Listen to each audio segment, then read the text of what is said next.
안녕하세요. 10분 성경의 보통 목사입니다. 오늘은 마태복음 10장으로 한 장 묵상을 나누겠습니다. 혹시 마태복음 10장을 아직 읽지 않으셨다면 영상을 잠시 멈추고 10장을 먼저 읽고 오세요. 마태복음 10장입니다.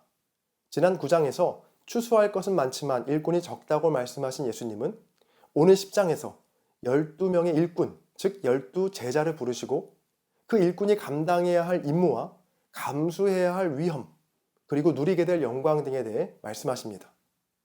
1절에서 12제자를 부르시고 그들에게 귀신을 쫓아내고 모든 병과 약한 것을 고치는 권능을 주시죠. 이 능력은 지난 9장 35절에 나오는 예수님의 능력과 같습니다. 자, 엄청난 권능과 능력을 가진 제자들, 그러나 아직 기뻐하기엔 이릅니다. 권능을 주셨다는 1절의 말씀 이후에는 줄곧 제자들이 받을 고난과 위험들이 나오거든요. 그 내용들을 간단히 정리해보면 이렇습니다. 8절에 예수님께서 주신 능력을 돈벌이로 생각하지 마라. 10절에 너무 많이 가지려고 욕심 부리지 마라. 14절에 늘 환영받지는 않을 것이다. 22절에 환영은 고사하고 미움을 받게 될 것이다. 23절에 때론 도망도 다녀야 할 것이다. 28절에 목숨을 위태롭게 하는 상황과 사람을 만날 수도 있다. 마지막 34절에 편안한 삶을 바란다면 그 꿈을 깨라. 이전과는 다른 싸움이 시작될 것이다. 자, 어떤가요? 지난 9장에서 예수님께서 왜 일꾼이 적다고 하셨는지 아시겠죠? 주님께서 부르시는 이 길은 절대 아름답고 탐스러운 추수밭처럼 보이지 않습니다. 그야말로 좁은 문이고 좁은 길이죠. 그러고 보면 이런 예수님의 부르심에 응답한 12명의 제자들이 더욱 대단해 보입니다. 그 이름들은 이렇습니다. 본문 2절부터 4절까지입니다.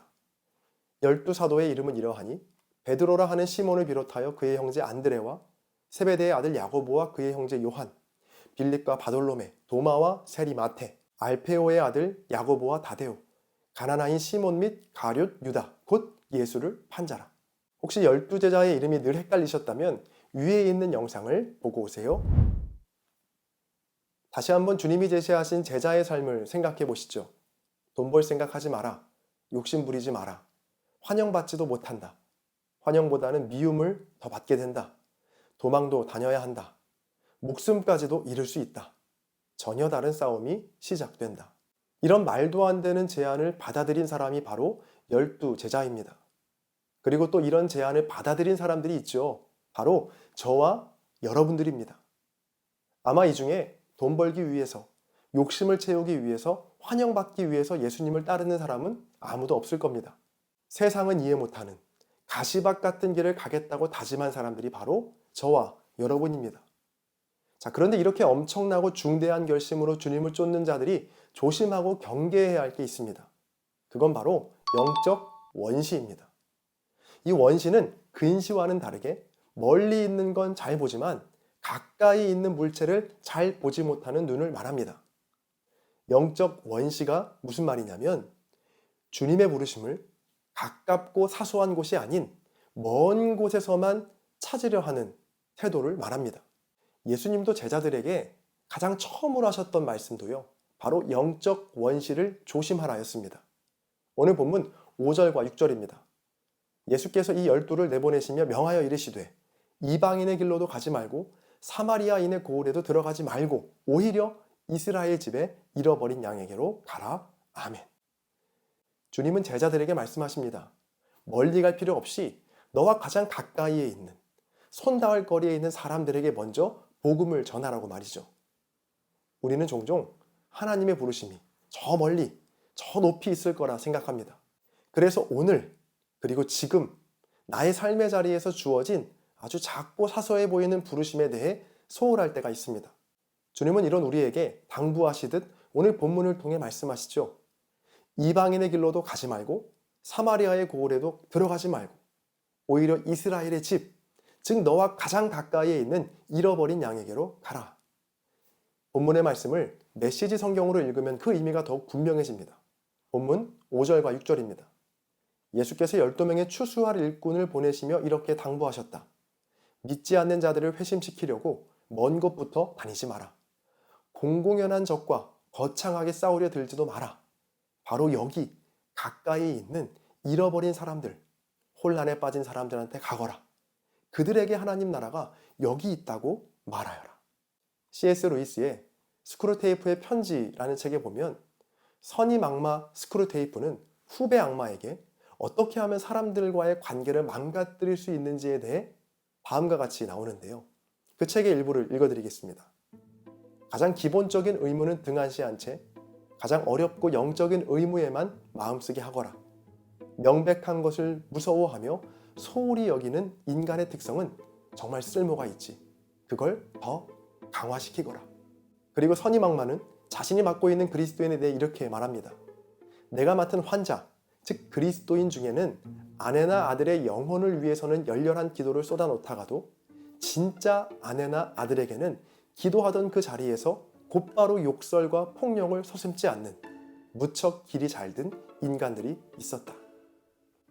저와 여러분 모두는 주님의 제자로 부르심을 받았습니다. 하나님의 거대한 구원 역사의 한 부분을 맡게 된 것이죠. 하나님의 구원 역사는 우리의 생각보다 훨씬 더 크고 위대하지만요. 언제나 그 시작은 작고 사소해야 합니다. 그것이 하나님 나라의 원리이고 또 신비입니다.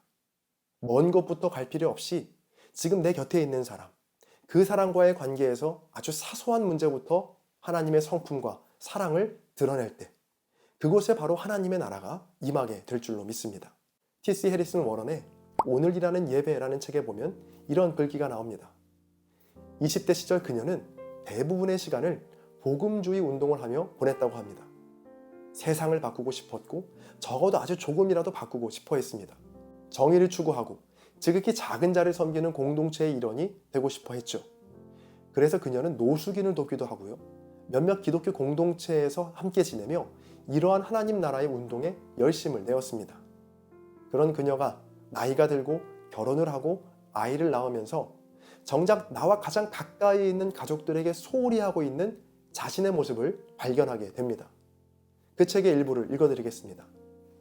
나이가 들고 아내와 엄마가 된 지금도 하나님 나라의 빛나는 비전은 여전히 나를 강렬하게 사로잡는다.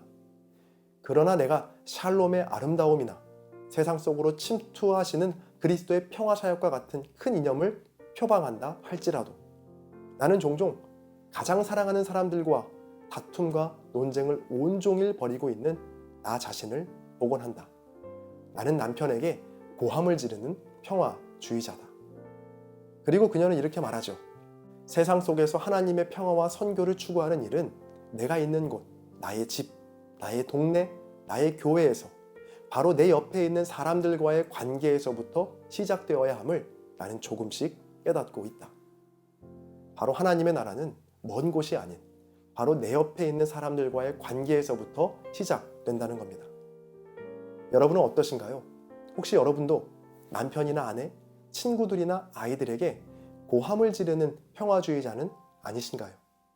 우리 안에 아무리 큰 하나님의 복음, 하나님에 대한 열정과 사랑이 불일 듯 일어난다 해도 그 사랑이 지금 내 곁에 있는 사람에게도 전해지지 않는다면 어떻게 그 사랑이 하나님께까지 닿을 수 있겠습니까?